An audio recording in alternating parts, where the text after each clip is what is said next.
10 ಪ್ರಶ್ನೆಯನ್ನ ಕೇಳ್ತೀವಿ, ಟಕ್ ಟಕ್ 1 ವರ್ಡ್ ಆನ್ಸರ್ ಬೇಕು. ಬಾರೋ ಅಪರೂಪದ ಮುಳ್ಳಂದಿ ಬಾಬಾ. ರಕ್ಷಕ್ಗೆ ಈ ತರ ಟ್ರೋಲು ಇದೆಲ್ಲ ನೋಡಿದಾಗ ತುಂಬಾ ಸಿಟ್ಟು ಬರುತ್ತಾ ಹೆಂಗೆ ಅಂತ? ಇಲ್ಲ, ತುಂಬಾ ಖುಷಿ ಅನ್ಸುತ್ತೆ. ಇಲ್ಲ, ತುಂಬಾ ಖುಷಿ ಅನ್ಸುತ್ತೆ. ತುಂಬಾ ಖುಷಿ ಅನ್ಸುತ್ತೆ. ಯಾಕಂದ್ರೆ ನನ್ನ ಬೆಳ್ಸಕ್ಕೋಸ್ಕರನೇ ಪಾಪ ಅವರೆಲ್ಲ ನನ್ನ ಆತರ ಮಾಡ್ತಿರೋದು ಒಳ್ಳೇದು. ಈ ಕಣ್ಣಲ್ಲಿ ನೀವೇನೇ ನೋಡ್ಬೇಕು. ರಕ್ಷಕ್ ತುಂಬಾ ದುರಹಂಕಾರಿ, ಯಾರಿಗೂ ಮರ್ಯಾದೆ ಕೊಡಲ್ಲ ಅಂತಾರೆ, ನೀವೇನ್ ಹೇಳ್ತೀರಿ? ಇವಾಗ ಬಿಗ್ ಬಾಸ್ ಮನೆ ಒಡೆ ನೋಡಿರ್ತಾರೆ ನಾನೇನು ಅಂತ, ಅದೇ ಸಾಕು ಉತ್ತರ. ನಿಮ್ಮ ಅಮ್ಮನ ಪಿಂಡ ಯಾವ ಬೋಳಿ ಮಗನಿಗೆ ಅರ್ಥವಾಗುತ್ತದೆ. ರಕ್ಷಕ್ಗಿಂತ ಪ್ರತಾಪನೇ ಉತ್ತಮ, ಇದಕ್ಕೆ ಏನಂತೀರಾ? No comments, no comments.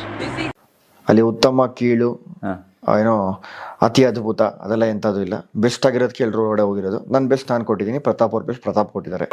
ಯಾವ ಇವೆಲ್ಲ ಬಿಡೋದಿಲ್ಲ.